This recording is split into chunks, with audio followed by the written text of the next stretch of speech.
This is In-Ear Insights, the Trust Insights podcast. Do you want to use AI in your marketing, but you're not sure where to start? Take a class with Trust Insights and the Marketing AI Institute. The AI Academy offers more than 25 classes and certification courses to start you on your AI journey, including our Intelligent Attribution Modeling for Marketers certification. One membership gets you access to all 25 classes.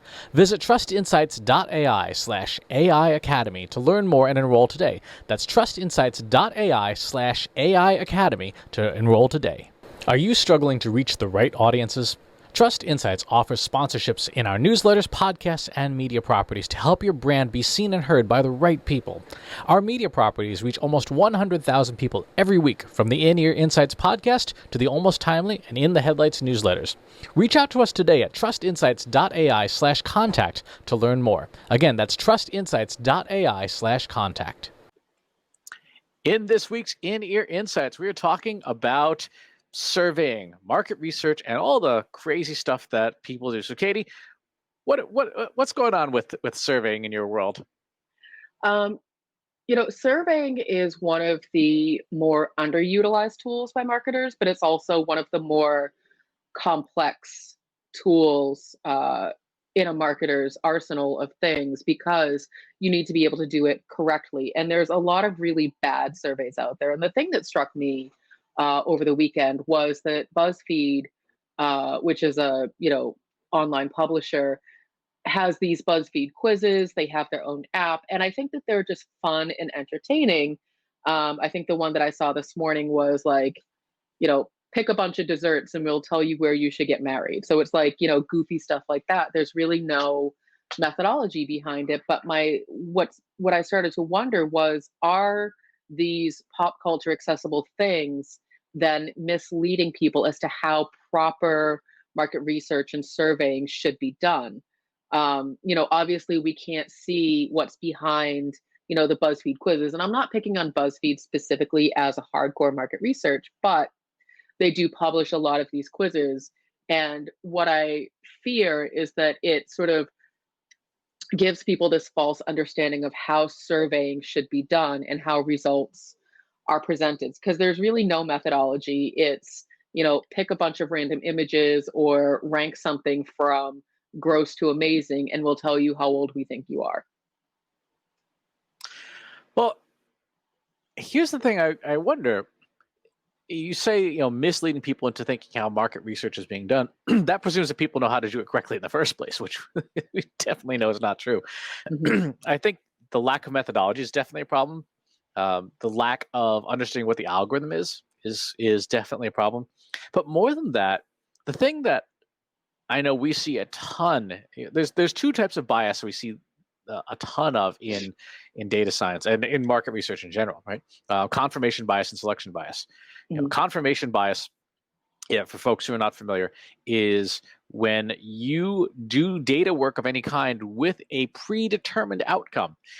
You are, say, a CDP company, right?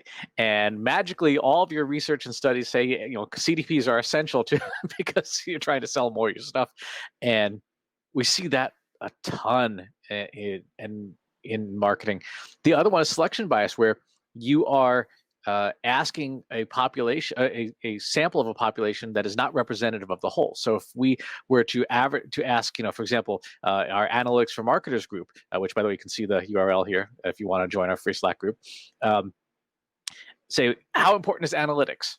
Well, of course, this group of people who have self-selected to be part of an analytics for marketers Slack group is going to think analytics is far more important. There's this whole group of people out there who are not in this Slack group who, frankly, don't give a rat's butt about analytics. And so that is the second major kind of bias you see a ton of in this type of research. And when you have something like BuzzFeed, BuzzFeed's audience is a very specific demographic. It is a very specific age, gender, ethnicity.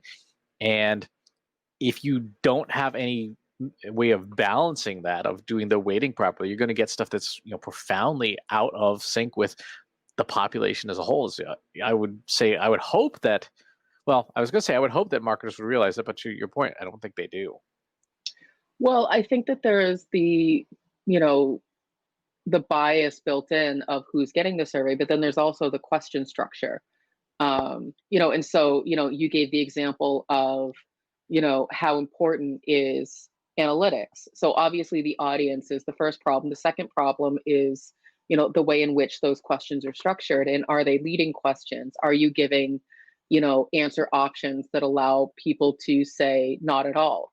A lot of times what we see happen is someone will say, how important is analytics? And it will be very important, extremely important, the most important thing. And that right there is a poorly designed question, because um, the respondent has no opportunity to say, it's not important to me at all. And so the results are already crap. I remember seeing a well-known politician sent out a survey like that, asking how is this person doing in their job? Good, great, amazing. And I'm like, why is light yourself on fire not an option? Because that would be the choice I would choose for this particular individual. But yeah, imbalanced, and I mean that's a profession unto itself, is being able Mhm. to design questions well and intelligently. So that's the problem. How do we fix this? How do we help people fix this particular problem of A, understanding market research, and B, doing it well? We slap their hand and tell them to stop it. Stop it. No, I mean, I think that honestly, there's a little bit of education involved, which is probably the answer that people don't want. They want the easy answer right now. Marketers, the general population is stressed out and overburdened and too many things to do and burnt out. And so saying, okay, you can't do surveying until you learn how to properly do it by taking courses or going to school, people are going to say, well, great, I'm not going to do it at all. Um, but there are websites out there that can kind of like help you. I don't want to say cheat or shortcut, but that can assist with, do I have the correct number of respondents to be a representative sample? Um, can I check to see if my questions are balanced or not? Is this written poorly, or is it a leading question? Like, there's resources out there that already exist where you can literally copy and paste your stuff into it and it will give you a little bit of feedback. So I would say definitely start there. It's not the best solution, but it's a start. It means that the person who's developing the survey is at least willing to learn a little bit more. What do you I think, mean, Chris? there's an easy answer. It's just not a cheap one. It'd be just hire somebody else to do it for you.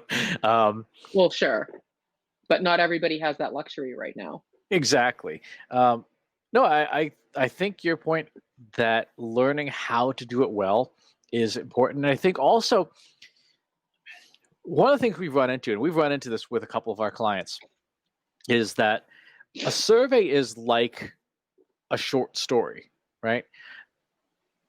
When you're writing a short story, what tends to happen for newer authors is you try and do too many things. You try and cram too much stuff into one story. Like, no, if you got two ideas, split that up, make each its own story. When you look at the way people design surveys, it's exactly the same problem. They're trying to do too much instead of saying, okay, let's run a survey to learn, be very specific and very clear. We want to learn this one thing. This is the thing we want to know. And what inevitably happens, particularly when you do survey by committee, Mhm. is that everybody's like, "Oh, I have a question I want to ask people," and you end up with this bloated survey. It's 500 questions long, and you realize the completion rate will be 0% because nobody wants to sit through that. Mhm.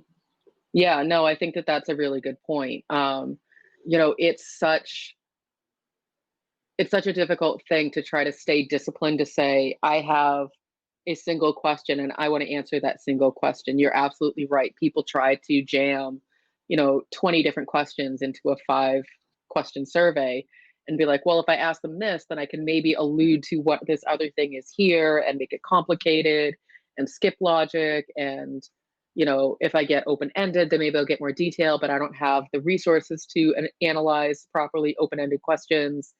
And so, honestly, your best course of action is to pick one thing you want to know and then keep the responses simple. Like, keep it yes, no. Yep. It's but that is a very difficult thing to do because it requires a lot of editing and discipline. Yeah, and I think that's a really important point you just made there too. That there's two different types of surveys. There's qualitative and quantitative surveying. Mhm. Um, And you have to know which one you want to do first. So your qualitative surveying generally comes first, where you say to people, hey, when it comes to analytics, what's important to you? And you might do this to a small sample, like 50 people, and gather qualitative answers. You can also use things like social media. The social media is a great tool for qualitative surveying, because you can get a sense of what are all the topics and questions people have. And Mhm. then you distill that down to your hypothesis following the scientific method. And then you ask the quantitative surveying. You say, how important is Google Analytics to your marketing program? Not important at all. Unimportant, neither important nor unimportant. Important, very important. And the hypothesis behind the scenes, the single provably true or false statement is Google Analytics is important to most marketers, and you would then be able to look at the results and process it. But without that qualitative quantitative relationship, Mhm. what happens is you end up asking questions sometimes that are your point of view, but Mhm. not what the audience cares about. I think one of the mistakes that we see people make a lot is they already have like the headline or the title of the survey formulated in their Confirmation brain. bias.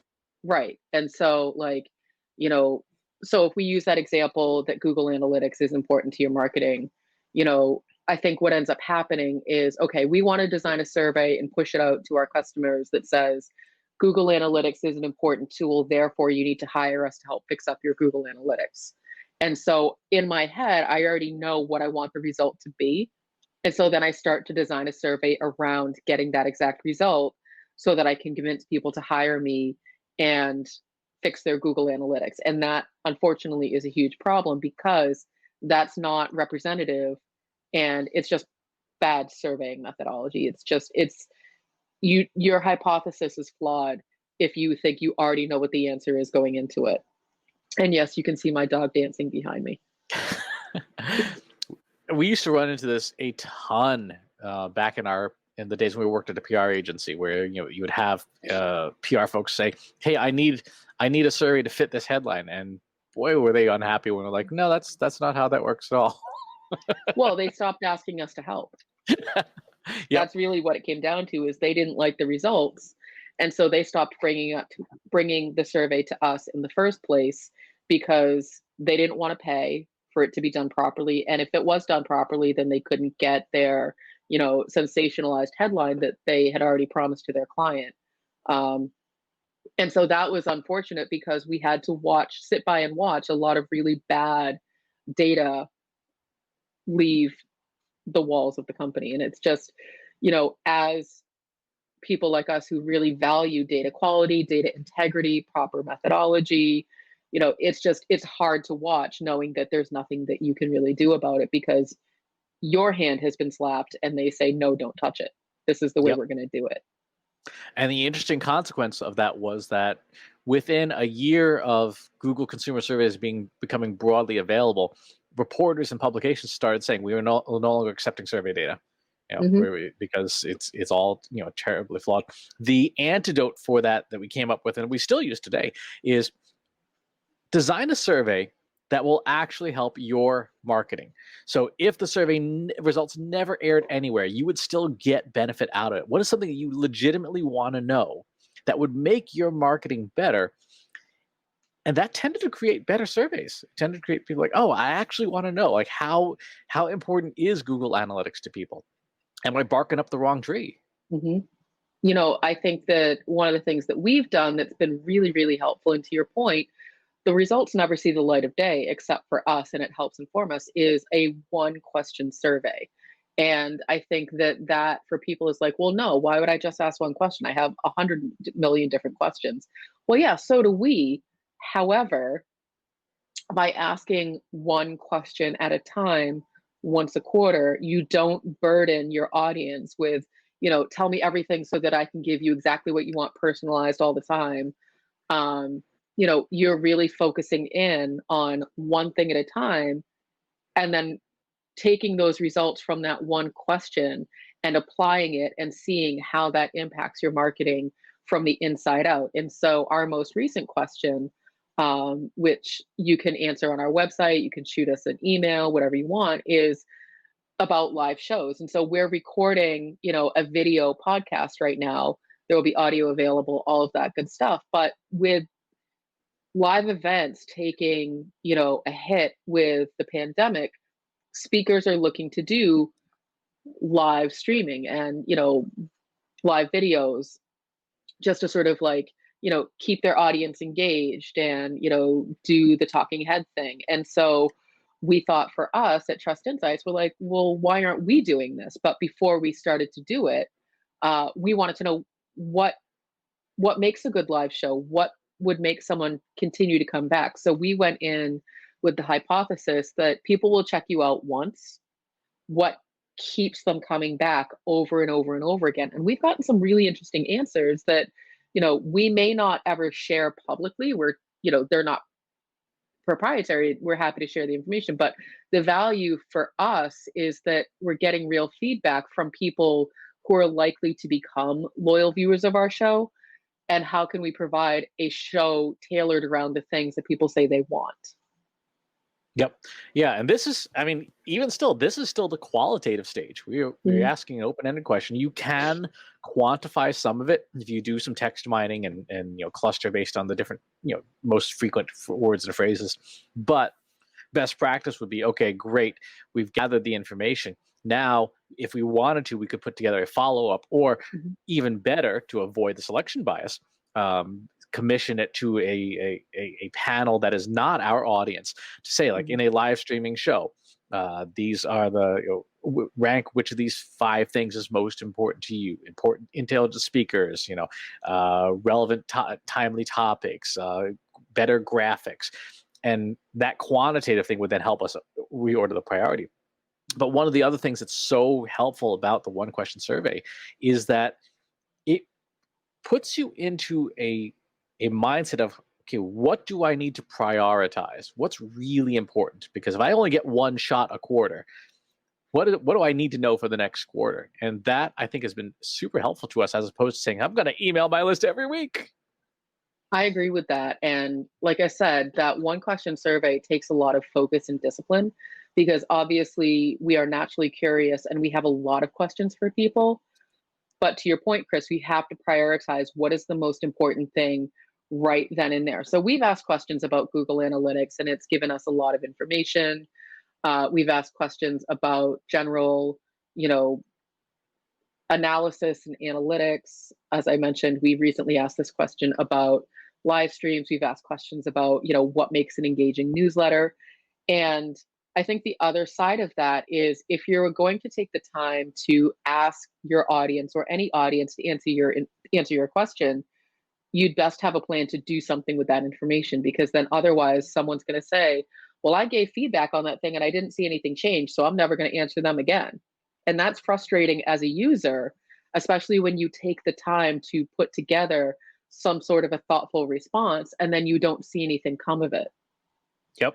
Another hack that I love, especially in the current age of more webinars that you can shake a stick at, is attending webinars, ignoring the speakers, and just listening to the Q&A, listening to the questions people ask, because you can get on any given topic, you can take that webinar recording, stuff it into a service like Otter that will auto transcribe it, and pull out the questions that the audiences have. If you attend 5 Google Analytics webinars and you keep hearing the same question over and over and over again, like, how do I fix my UTM tagging? It's not right. You get a very good qualitative sense. This is something that might be important to people. Can we refine that and turn that into a quantitative survey? So there's a lot of different ways to pull in that qualitative data. I would encourage folks, if you're trying to figure out how do I get started with some of this, the audience is there. They're asking questions all the time. Go to Quora, go to other people's webinars, go to your Slack communities and your Discord communities, and ask folks. There's no shortage of information. You don't have to resort to pictures of cats with cakes to find out what's of interest to your audience. So to wrap up, surveying and market research are absolutely essential if you do them right. And there are so many ways to not do them right, but it comes down to making sure your surveys are free of selection and confirmation bias, that you are following the proper qualitative and quantitative processes, and that you're analyzing the data correctly. If you got questions about this particular topic, hop on over to our Analytics for Marketers community. The URL is below at trustinsights.ai/analytics for marketers for those who are listening to the audio. And ask your questions there about this or any other topic you want to know about. We're more than happy to answer them. While you're at it, hop on over to the website, trustinsights.ai/newsletter, and subscribe to our weekly newsletter. We'll talk to you soon. Take care. Want help solving your company's data, analytics, and digital marketing problems? Visit trustinsights.ai today and let us know how we can help you.